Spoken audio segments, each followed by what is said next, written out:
Le but de mon intervention aujourd'hui, c'est de vous encourager. Car en effet, la vie n'est pas toujours facile.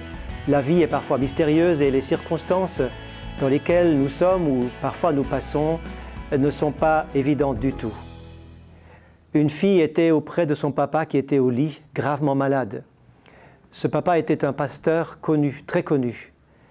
Et alors que la fille tenait sa main à son papa pour être avec lui tout simplement, elle portait dans son cœur une angoisse et même plus un certain questionnement. Et elle disait, mais papa, pourquoi tu dois passer par là? Pourquoi est-ce que Dieu permet que tu souffres alors que tu as prêché l'Évangile toute ta vie? Tu as fait le bien, tu as encouragé tant et tant de personnes. Tu as vu dans ton ministère tant de guérisons et maintenant voilà, toi tu es malade. Et le papa répondait, mais ma fille, ne pose pas des pourquoi. Je n'ai pas besoin d'avoir toutes les réponses. Dieu ne nous doit pas toutes les réponses. Ce qui nous arrive, ce qui m'arrive, fait partie d'un plan supérieur. Dieu sait ce qu'il fait. Dieu sait ce qu'il autorise. Dieu sait ce qu'il permet. Voyez-vous, parfois, certains chrétiens, certaines personnes exigent que Dieu leur parle, exigent que Dieu leur réponde à leurs prières, que Dieu fasse ceci ou cela pour eux.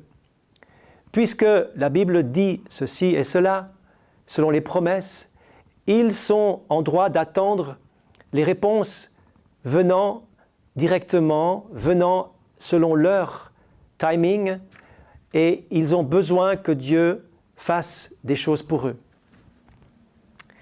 J'aimerais, tout en gardant la foi dans toutes les promesses de Dieu, et en s'attendant pleinement au Seigneur chaque jour pour toutes nos situations, je voudrais que ce message soit dans l'équilibre de cette réalité dont il est question dans la Bible, que Dieu est souverain et que ce n'est pas à lui de faire toutes choses selon notre commandement, selon notre désir et selon notre espérance, mais c'est à nous de ne pas rester statiques, mais de nous mettre en mouvement.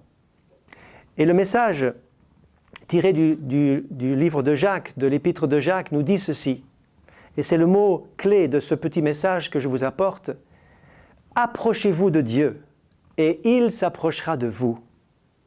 Approchez-vous de Dieu et il s'approchera de vous. Peut-être avez-vous le désir que Dieu fasse quelque chose, que Dieu s'approche de vous, que Dieu vous rencontre, que Dieu vous touche. Mais la Bible dit, toi, approche-toi de Dieu. Toi, fais un pas. Si vous me cherchez de tout votre cœur, je me laisserai trouver par vous, dit encore le prophète Jérémie. Ainsi, nous ne devons pas tout confondre et croire que Dieu nous doit toutes choses. En même temps, nous restons confiants et pleinement fondés dans une foi inébranlable sur le fondement de la parole, que toutes les promesses de Dieu sont oui et amen. Et en même temps, Dieu est et reste souverain sur toutes choses. Je termine par deux textes bibliques. Le premier est tiré de Ésaïe, chapitre 40, verset 27. « Pourquoi dis-tu, Israël ? Pourquoi dis-tu, Jacob ? Ma destinée est cachée devant l'Éternel, mon droit passe inaperçu devant mon Dieu. Ne le sais-tu pas ? Ne l'as-tu pas appris ? C'est le Dieu d'éternité, l'Éternel, qui a créé les extrémités de la terre. Il ne se fatigue pas, il ne se lasse pas. Il donne de la force à celui qui est fatigué.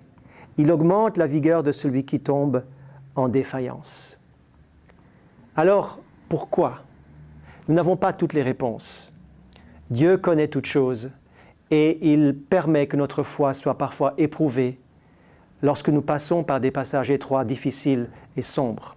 Le deuxième et dernier texte se situe dans le psaume 73, 73, où Asaph est déstabilisé dans sa foi parce qu'il voit la réussite et le bonheur de ceux qui ne croient pas. Ils ne sont pas touchés alors que lui, croyant, attaché à Dieu, intègre, consacré à Dieu, lui est touché. Et il dit, « Seigneur, ce n'est pas logique, ce n'est pas possible. » Et puis il est dit au chapitre 73, verset 16, « Quand j'ai réfléchi là-dessus pour m'éclairer, la difficulté fut grande à mes yeux, jusqu'à ce que juste pénétrer dans les sanctuaires de Dieu, jusqu'à ce que je vienne dans la présence de Dieu. Et c'est là que j'ai reçu la perspective de Dieu pour ma situation, pour mon besoin. J'ai été comme élevé au-dessus des circonstances terrestres pour voir comme Dieu voit les choses. Et ensuite, il terminera en disant, pour moi, m'approcher de Dieu, c'est mon bien. C'est avec cette parole que j'aimerais vous laisser. Pour vous, pour moi, m'approcher de Dieu, c'est notre bien, c'est la meilleure des solutions, c'est de se connecter, de se rapprocher et d'être en communion avec le Seigneur qui vous aime. Bonne journée.